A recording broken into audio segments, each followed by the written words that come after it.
What is up, everybody? We're back here with a post-commentated showdown battle that I just had. Very good game against Say. He is, I think he's a moderator of the Monotype room on Pokemon Showdown, and he was my opponent for SPL Farm League Week 4, underused, and we're gonna get right into this game.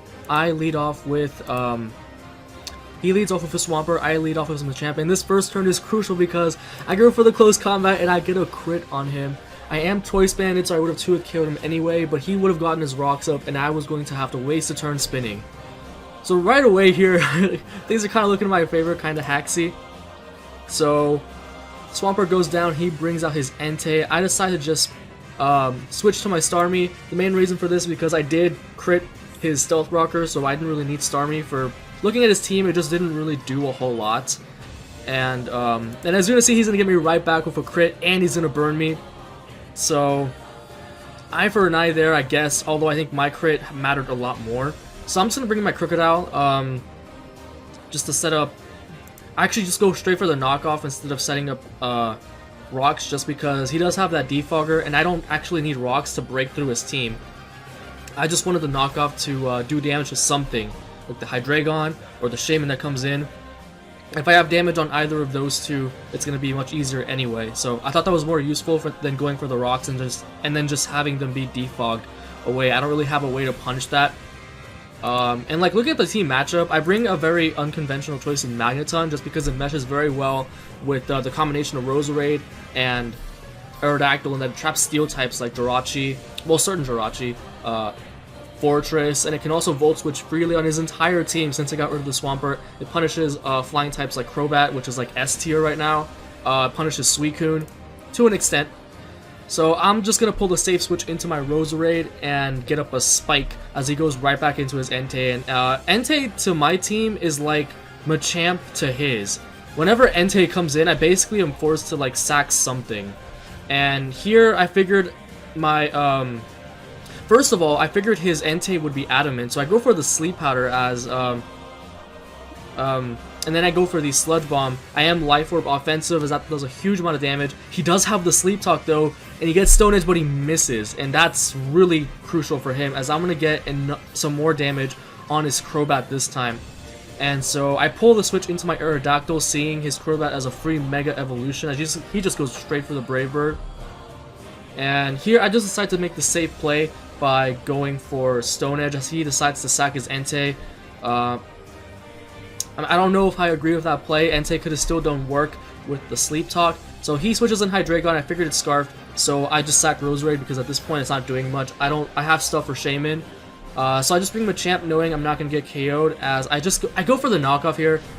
That was kind of a misplay. I was maybe fearing him bringing in Jirachi, but really he had no reason to bring in Jirachi, because as we later found out, it's Scarfed and it's one of his win conditions, so he couldn't risk me going for close combat. I should have just gone straight for the Ice Punch. Although I guess this is okay for me, just because I don't give the Jirachi a free switch in. As I just switch into my Magneton, Crobat can't really do anything to that, as he's just going to roost twice on my Volt Switch. I don't know if I agree with that, because that's just a free switch back into my Mega Aerodactyl to fire off a Stone Edge, as he chooses to bring in Jirachi this time. And I don't see any leftovers, so I'm guessing that is Scarfed.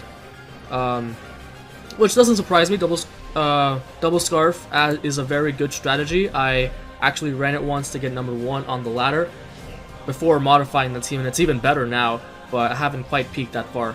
But anyway, yeah, he's out Scarf Hydreigon because he switched it in on Aerodactyl, and then he's out Scarf Jirachi, just from what I can tell at this point. So Crocodile's a fairly safe switch in. This is just a variation of the common defensive set with Intimidate, as he goes for the U-turn very wisely.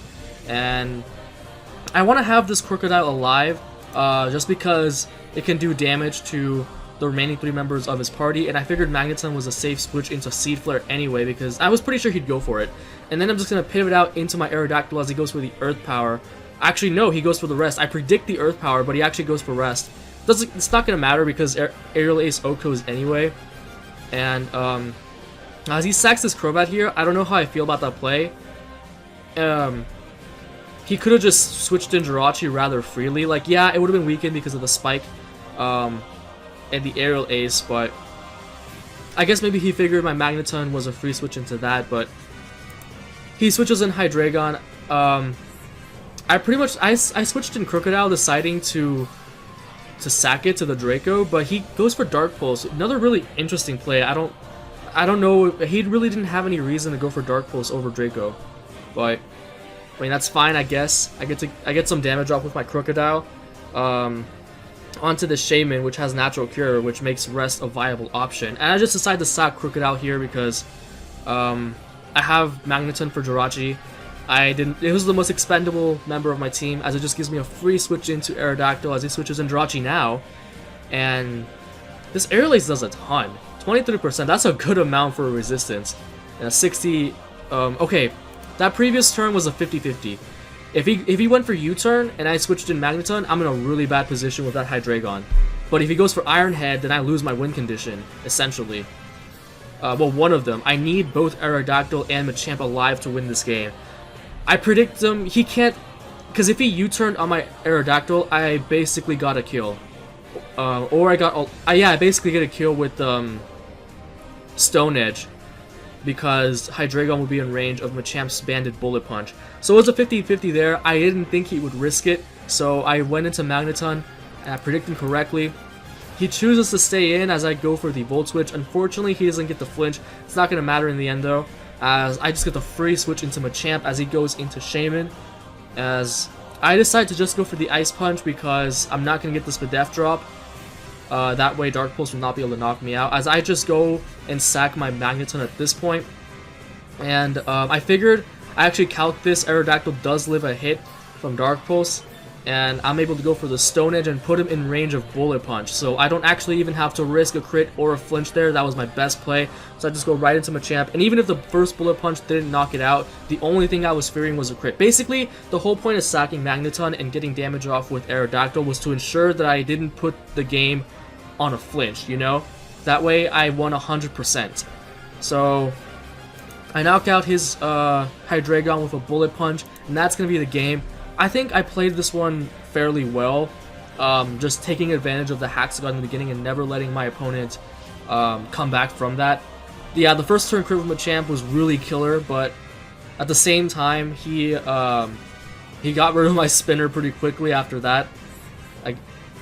If he had gotten his rocks up and I had 2-hit KO'd with close combat after that, or basically I would have just had to play more, I would have actually had to make plays after that first turn if I hadn't gotten the crit, because I could have like predicted the Crobat switch in or something, and then gone into my Magneton, or I don't know. My point is, the first turn crit really did suck for him. But I probably could have played around it anyway. Just looking at the composition of his team, Machamp just destroys it inside and out.